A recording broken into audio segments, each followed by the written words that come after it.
ಅಖಂಡ ದೇವದುರ್ಗದ ವೀಕ್ಷಕರುಗಳ ನಮಸ್ಕಾರ. ಜೆಡಿಎಸ್ ಉಳಿಸುವ ಟೈಮ್ ಬಂದಿದೆ, ನೀವು ಒಪ್ಪಿಗೆ ಕೊಡಬೇಕು. ಚನ್ನಪಟ್ಟಣ ಮುಖಂಡರ ಮುಂದೆ ವಿದಾಯದ ಭಾಷಣ ಮಾಡಿದರೆ ಎಚ್ಚರಿಕೆ.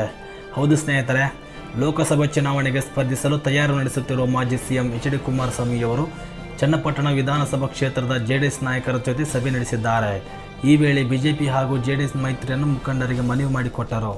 ಮಂಡ್ಯ, ಹಾಸನ ಹಾಗೂ ಕೋಲಾರ ಕ್ಷೇತ್ರಗಳನ್ನು ನಾವು ಗೆಲ್ಲಲೇಬೇಕು, ಬಿಜೆಪಿ ಅಭ್ಯರ್ಥಿಗಳನ್ನು ಗೆಲ್ಲಿಸಬೇಕೆಂದರು. ಇನ್ನು ಪಕ್ಷವನ್ನು ಉಳಿಸುವ ಸಮಯ ಬಂದಿದೆ, ನೀವು ಒಪ್ಪಿಗೆ ಕೊಡಬೇಕೆಂದು ಹೇಳಿದ್ದಾರೆ. ಇದು ಮಂಡ್ಯದಲ್ಲಿ ಚುನಾವಣೆಗೆ ಸ್ಪರ್ಧಿಸುವ ಸುಳಿವು ಎನ್ನಲಾಗಿದೆ. ಮಂಡ್ಯ, ಹಾಸನ ಹಾಗೂ ಕೋಲಾರ ಕ್ಷೇತ್ರಗಳನ್ನು ಜೆಡಿಎಸ್ ಗೆಲ್ಲಬೇಕು, ಬಿಜೆಪಿ ಅಭ್ಯರ್ಥಿಗಳು ನಿಂತಿರುವ ಕ್ಷೇತ್ರಗಳಲ್ಲಿ ನಾವು ಪ್ರಾಮಾಣಿಕವಾಗಿ ಕೆಲಸ ಮಾಡಬೇಕೆಂದು ಮಾಜಿ ಎಚ್ ಡಿ ಕುಮಾರಸ್ವಾಮಿ ಹೇಳಿದ್ದಾರೆ. ಅದಲ್ಲದೆ ರಾಜ್ಯದಲ್ಲಿ ನಾನು ದೊಡ್ಡ ಮಟ್ಟದ ಹೋರಾಟ ಮಾಡಬೇಕು, ನೀವು ಒಪ್ಪಿಗೆ ಕೊಡಬೇಕೆನ್ನುವ ಮೂಲಕ ಮಂಡ್ಯದಲ್ಲಿ ಸ್ಪರ್ಧಿಸುವ ಬಗ್ಗೆ ಪರೋಕ್ಷ ಸುಳಿವನ್ನು ನೀಡಿದ್ದಾರೆ.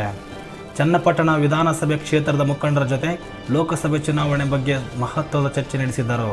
ಯುವ ಜನತಾ ದಳ ರಾಜ್ಯಾಧ್ಯಕ್ಷ ನಿಖಿಲ್ ಕುಮಾರಸ್ವಾಮಿ ಕೂಡ ಉಪಸ್ಥಿತರಿದ್ದರು. ಈ ವೇಳೆ ಎಲ್ಲ 28 ಕ್ಷೇತ್ರಗಳನ್ನು ಗೆಲ್ಲಬೇಕು, ಇದು ನಮ್ಮ ಮೈತ್ರಿಕೂಟದ ಗುರಿ. ಪಕ್ಷದ ಉಳಿವಿನ ದೃಷ್ಟಿಯಿಂದ ನಾವು ನಿರ್ಧಾರ ತೆಗೆದುಕೊಳ್ಳಬೇಕು. ನಾನು ಎದುರಿಸಿದ ವೈಯಕ್ತಿಕ ರಾಜಕೀಯ ಸವಾಲುಗಳನ್ನು ನೀವೇ ನೋಡಿದ್ದೀರಿ, ಕಷ್ಟ ಕಾಲದಲ್ಲಿ ನನ್ನ ಕೈ ಹಿಡಿದಿದ್ದೀರಿ ಎಂದು ಹೇಳಿದ್ದಾರೆ. ಚನ್ನಪಟ್ಟಣ ಕಾರ್ಯಕರ್ತರಾದ ನೀವು ಕೇಳಿದಾಗ ನಾನು ಬಂದು ನಿಮ್ಮ ಜೊತೆ ನಿಂತಿದ್ದೇನೆ. ನಮ್ಮ ನಡುವಿನ ಸಂಬಂಧ ತಾಯಿ ಮಗನ ಸಂಬಂಧ. ನನ್ನನ್ನು ಮಗನಂತೆ ಕಂಡಿದ್ದೀರಿ. ರಾಜ್ಯದಲ್ಲಿ ಪಕ್ಷ ಉಳಿಸುವ ಸಮಯ ಬಂದಿದೆ, ಅದಕ್ಕೆ ನಿಮ್ಮ ಸಹಕಾರವೂ ಬೇಕು. ಪಕ್ಷಕ್ಕಾಗಿ ಕಠಿಣ ನಿರ್ಧಾರ ಕೈಗೊಳ್ಳಲೇಬೇಕು.